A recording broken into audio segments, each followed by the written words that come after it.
name's Larry Kurtz. I'm a 63-year-old guy that loves to travel and ride bicycles. It's so much fun. You get to see parts of the country that in a car you might zoom by and never realize it was there. So, what I like to do is go on YouTube and look for bike trips, recommendations that people have on where to go. And when I've done that, I haven't been able to find anything.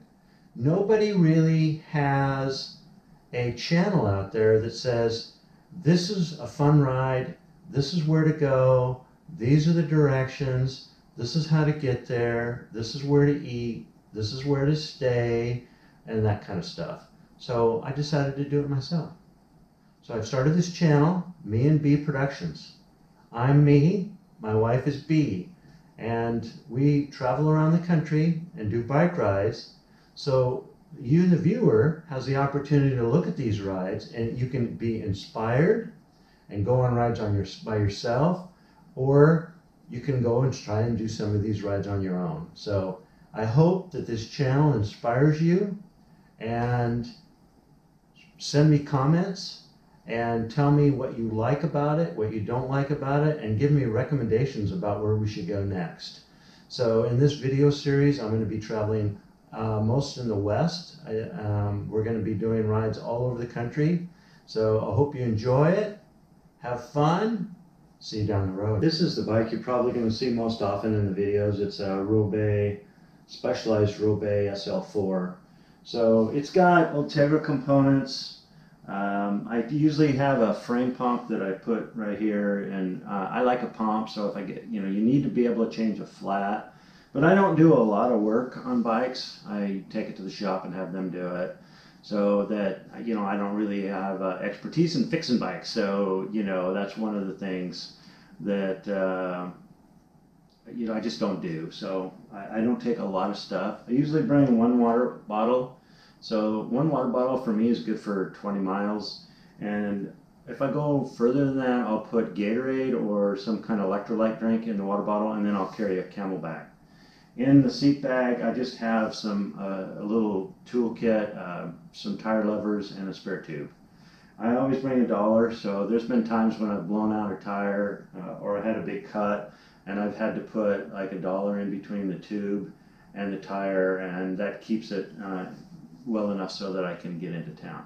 And that's about it. I don't, helmet, gloves, good cycle pants.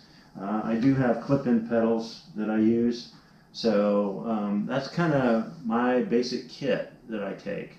And I've done probably over 50,000 miles on bicycles, and this is my setup. And I know that some people would say, well, you could get out there and break a derailleur cable or that kind of stuff. And so as long as you keep your bike maintained and take it into the shop for, normal stuff, and just keep it maintained, really you can go a long ways and you don't have to do too much. So anyway, this is one of the bikes I have that I take for just day rides. And that's what we do. So we like to ride through the day and then stay in a hotel at night.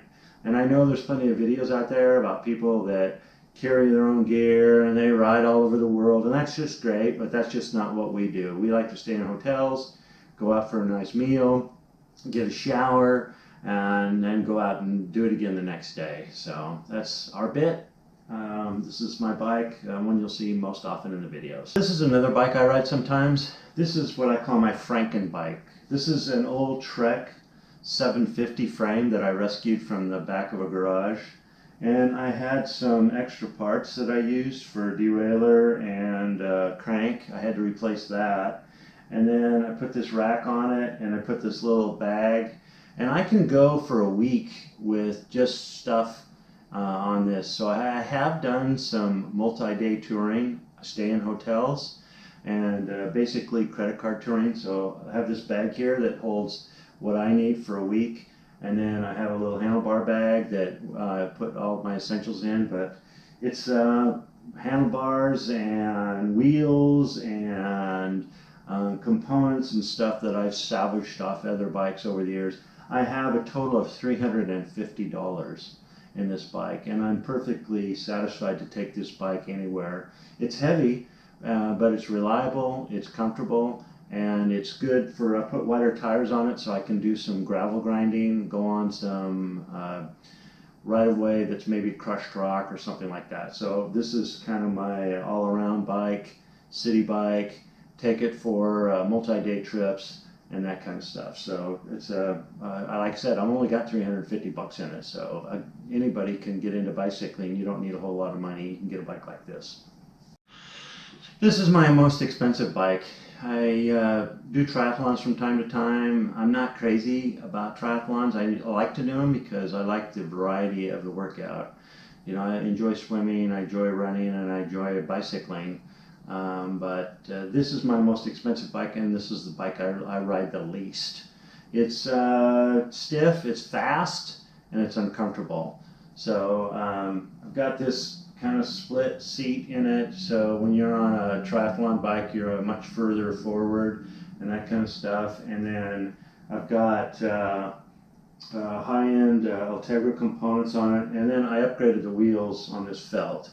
So I went to Performance, and I think the wheel set was $800 on sale by the time I was all in. So I got these Reynolds wheels on it, and this bike is the fastest bike I have, but it's the least ridden. So when I get ready to race, I'll ride it a lot, and then, you know, once I'm done with the race, I think I did this last fall, and here it is, July, and I don't know if or June, and I haven't even been on this bike.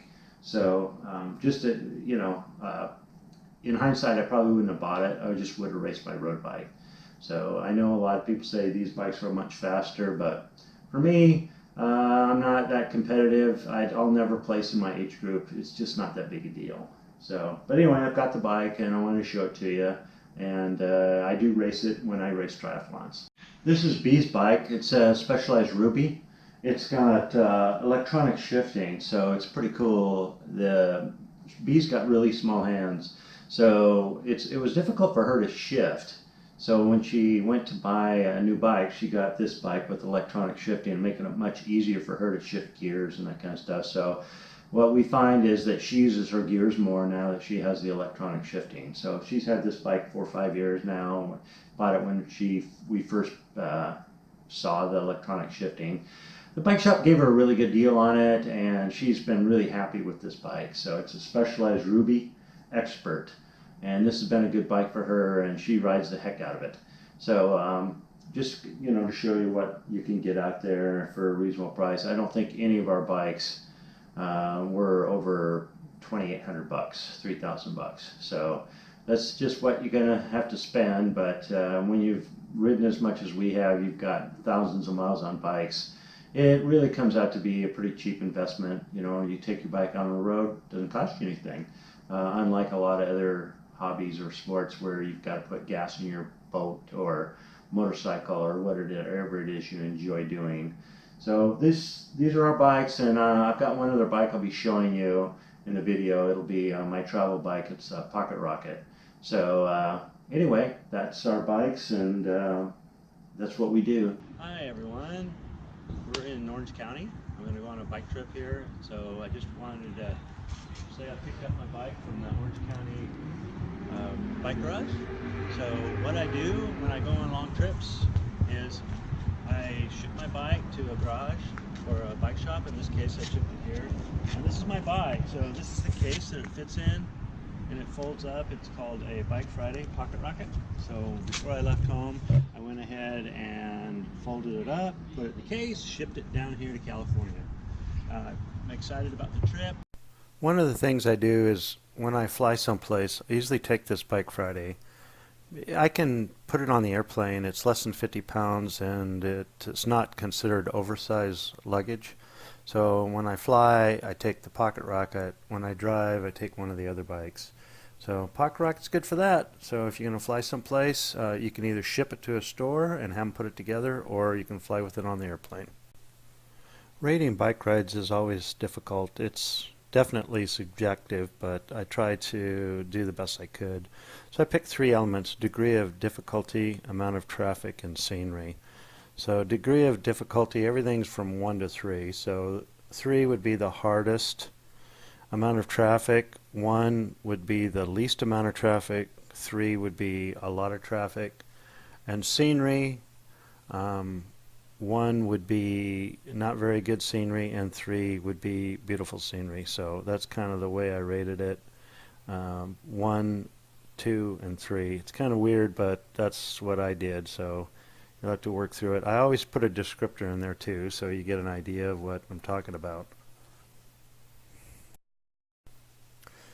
I always use Map My Ride to map out the route. So it's pretty easy. You can search for any of them. I always have the label in there and the videos. You just put in the route and then where it's near, and then you'll see something like this pop up. And usually I put the date that I did it in the descriptor. So in this case, I did the Marfa Loop on April 6th, 2018. So you'll be able to see that. And then you just click on it and you bring up the route, and then you go and bookmark it, and it'll put it in your Map My Ride, and then you'll have it on your phone so you can do the ride. But you know, you might want to print one out too, because some of these places there's no internet, there's no cell coverage, so you know, if you feel anxious about it. But you'll see in the videos, you'll be able to follow along and kind of get a sense of where the turns are and all that kind of stuff. So anyway, have fun and do some of the rides, and keep spinning.